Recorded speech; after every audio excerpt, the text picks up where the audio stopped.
to show you how to make your very own gingerbread house for the holiday season. Many people like to get their gingerbread houses at the store in a kit, and that's perfectly fine if you like heartless plastic-wrapped cardboard houses. But if you really want to send the message home that you're serious about Christmas, you might want to make your own. So let's get started.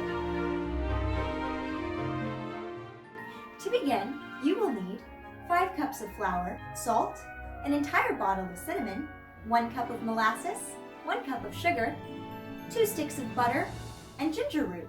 It's important not to forget your baking soda. Start with the flour, then add the cinnamon.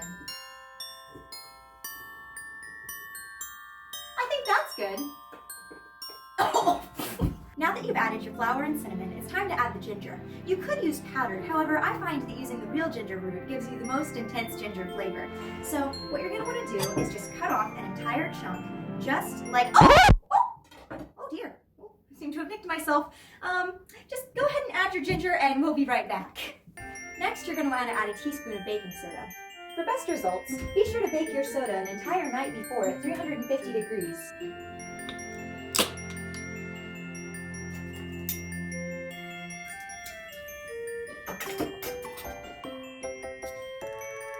You could mix by hand, but if you nicked your finger like a silly goose, you might not want to whisk it. Go ahead and use your electric mixer. And now we're ready. Oh my god!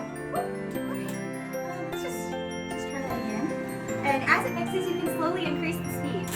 Oh, I did it again. Dry ingredients are all mixed, and now we're going to mix our wet ingredients on the stove.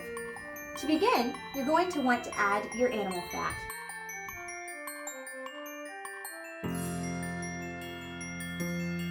Add your molasses and your sugar.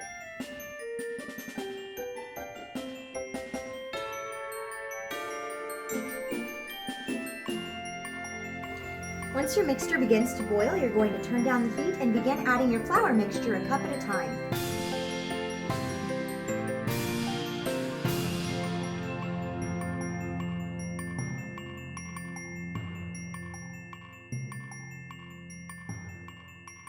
To prepare your work surface, take your leftover flour and sprinkle it out onto the countertop.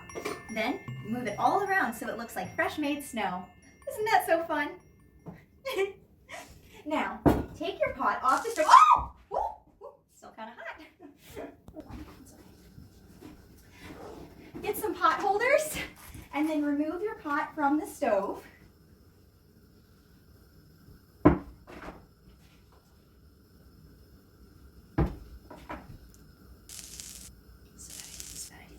Okay. Now, take your gingerbread out of your pot.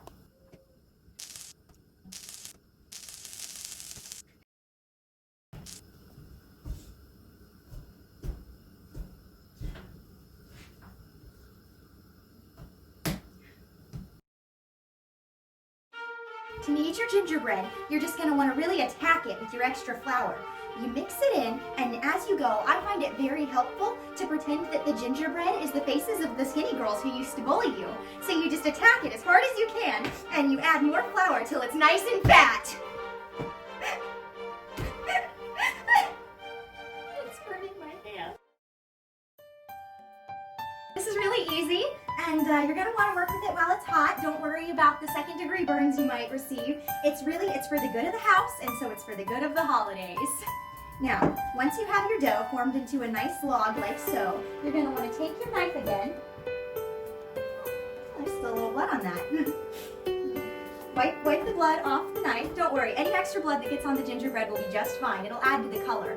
And then you're going to divide your dough evenly into 3 parts. Leave 1 part out and put the other 2 back in the pot so that they stay warm while you cut out your house. Oh!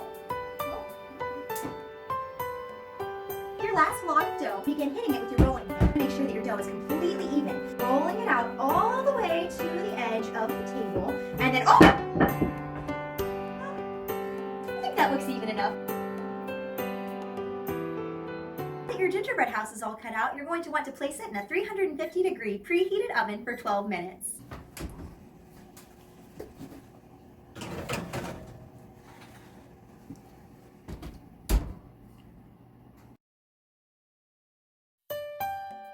Your your gingerbread is baking is the perfect time to make your glue icing. This is the icing we'll use to hold the house together so it stands nice and strong.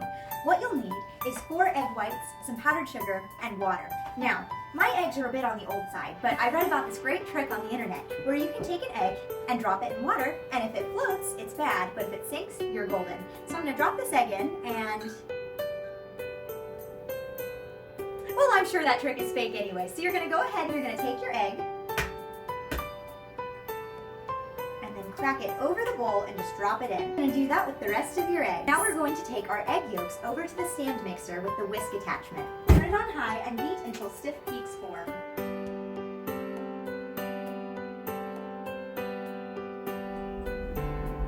And now you're ready to add the powdered sugar. You don't want your frosting to be lumpy, so you're going to want to make sure you sift your powdered sugar first. Measure out a cup at a time and add it to your frosting. I have here a sifter, but you can also use a colander like you use to strain out pasta. And you're just going to tap it back and forth and make it snow.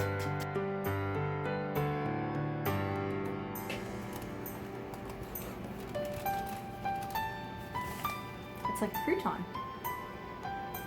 When you've removed your house from the oven and allowed it to cool completely, take the front of your house, which you should have cut a door in before you baked, and pipe a line of frosting right across the front of your board. Take your house and stick it in that nice line of frosting you just made. Then stand there for about 50 hours, and by then it should be set and well standing.